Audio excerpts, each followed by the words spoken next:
Nobody ruins their life all at once.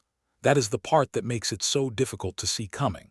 There is no single morning where you wake up and make a conscious decision to become less than you were. No dramatic turning point where you choose decline over progress.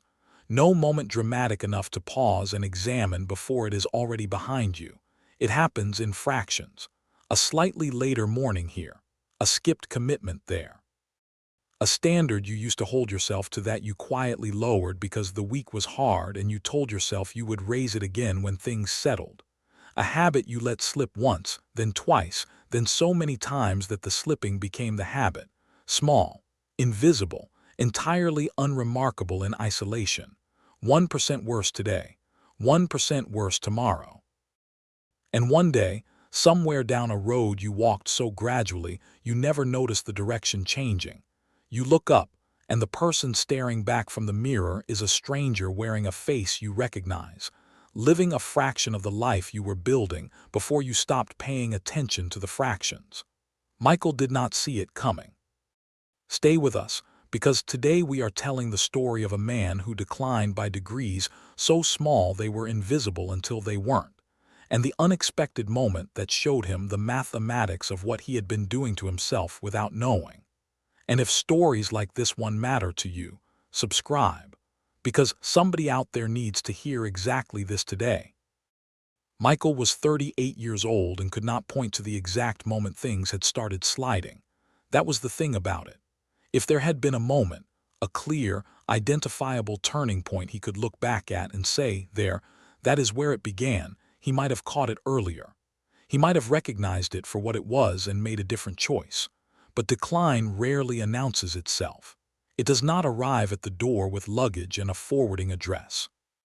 It moves in gradually borrowing space, rearranging things so slowly that the rearrangement starts to feel like the original layout. 3 years earlier, Michael had been a different version of himself. Not a perfect version, he would be the first to say so, but a version that was moving. A version that exercised 4 times a week with the consistency of someone who had decided that consistency was non-negotiable. That read for 30 minutes every evening before bed. That showed up to his work, not just adequately, but with a quality of attention and ambition that his managers had noticed, and his colleagues had felt. He had been building something then, not toward any single dramatic destination, but in the way that people build when they understand that the direction matters more than the speed. Then life had done what life does. A difficult period at work had arrived, and the 4 gym sessions had quietly become 3, then 2, then 1, then a vague intention that lived permanently in next week. The reading had been displaced first by screens, and then by the particular exhaustion of a person who has been running on less sleep than they need for longer than they should. The quality of attention he brought to his work had softened, imperceptibly at first, then noticeably, then in ways that had begun to register in the faces of the people around him, even if nobody had said anything directly. Each individual change had been reasonable in context. Of course you rest more during a difficult period at work. Of course the gym becomes less frequent when the days are longer and the energy is lower. Of course the reading gives way to something less demanding when the mind is already tired. These were not failures, they were adjustments. Sensible, temporary, entirely justified adjustments. Except they had not been temporary. They had been the beginning of a new normal that Michael had never consciously chosen, assembled piece by piece from 100 small decisions that each made perfect sense in isolation, and added up over 3 years, to a life that was measurably, undeniably smaller than the one he had been living before. He was not in crisis. His life had not collapsed. He still had his job, his relationships, his health in the broad and basic sense. But there was a quality of aliveness that had been present in him 3 years ago that was no longer there. A forward momentum, a sense of building towards something. He had not lost everything. He had lost something harder to name and harder to recover, the feeling of being a person who was getting better rather than a person who was simply getting through. He had stopped noticing the fractions. The moment that changed everything arrived on an unremarkable Tuesday evening. Michael was at the gym for the first time in 6 weeks, not from inspiration, just from a conversation with a friend who had said, with the blunt affection of someone who has known you long enough to skip the softening, that he seemed flat lately. He had gone to the gym the way you go to the doctor when a symptom has been present long enough to stop ignoring, not enthusiastically, but with the resigned acknowledgement that something needed attention. He was on a stationary bike, working at an effort level that would have embarrassed the version of himself from 3 years ago, when the screen mounted to the machine in front of him cycled through a series of motivational graphics, the kind that gyms display on a loop, most of them ignored by most people most of the time. Michael was about to ignore this one too. It was a simple image. A graph with two curves, one arcing upward with the elegant inevitability of compound interest, one curving downward towards something close to zero. Above it, two lines of mathematics that he read once without absorbing and then read again with his whole attention. 1% better every day. 1.01 to the power of 365 equals 37. 78 1% worse every day. 0.99 to the power of 365 equals 0.03. He stopped pedaling, not because the mathematics was unfamiliar. He had encountered the concept somewhere before, years ago, in a form that had not landed with any particular force, but because this time he was not reading it as an abstract principle about improvement. He was reading it as a description of the last 3 years of his own life.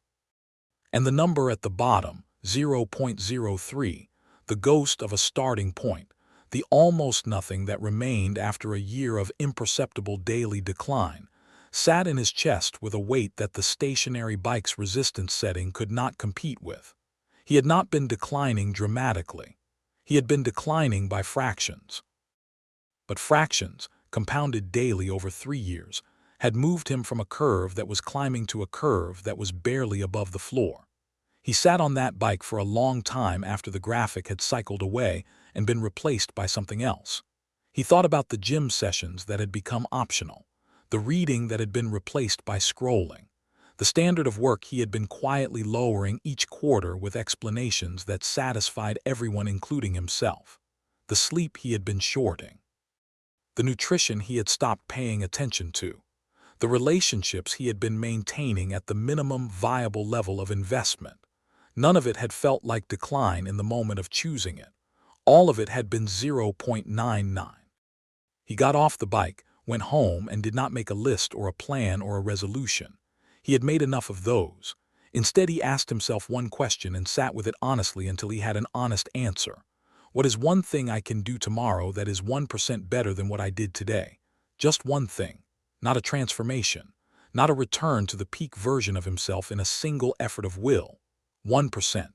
The smallest possible unit of better that was still genuinely better. The next morning he woke up 20 minutes earlier than he had the day before. Not an hour, 20 minutes. He used them to read, not for 30 minutes, just for 15. It was not impressive. It was not the kind of thing you post about or tell people. It was 1.01 on a Tuesday morning, and it felt almost comically small. He did it again the next day, and the day after that. The change was not visible for weeks. That was the honest truth of it, and Michael understood it now in a way he had not before, because the same mathematics that had worked against him in the years of 0.99 would take time to work for him in the days of 1.01. Compound growth is invisible at the beginning. The curve looks flat for a long time before it becomes the curve that makes people ask what happened. But something shifted before the results did. The act of choosing 1.01 each day, consistently, quietly, without requiring it to be dramatic or immediately rewarding, rebuilt something in Michael that the years of small decline had eroded. Not his fitness or his productivity or any of the measurable outputs, at least not yet.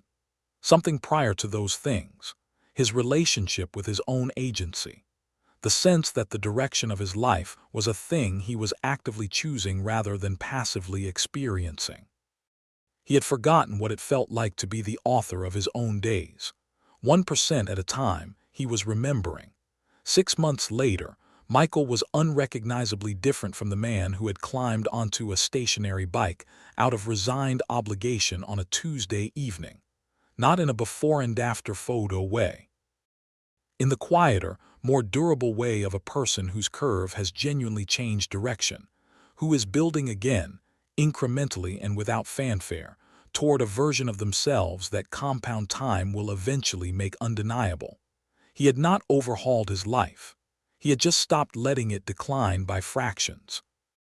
The mathematics on that gym screen was not motivational decoration. It was a description of how lives actually work, not in the dramatic, decisive moments that make good stories, but in the invisible daily fractions that compound quietly in whatever direction you are pointed.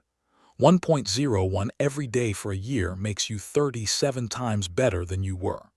0.99 every day for a year leaves you with almost nothing of what you started with. You are compounding right now. The question is not whether the fractions are adding up. They always are. The question is which direction they are pointed. Whether the small decisions you are making today, the standard you held or lowered, the commitment you honored or deferred, the 1% you chose or surrendered, are building the curve that climbs or feeding the curve that falls. Nobody declines all at once, and nobody rises all at once either. It happens in fractions. Invisible, unremarkable, entirely undramatic fractions that become, over the long mathematics of a life, either everything or almost nothing. Michael stopped noticing the fractions until they had already cost him 3 years. The day he started paying attention to them again was the day the curve changed direction. Your fractions are adding up today whether you are watching them or not.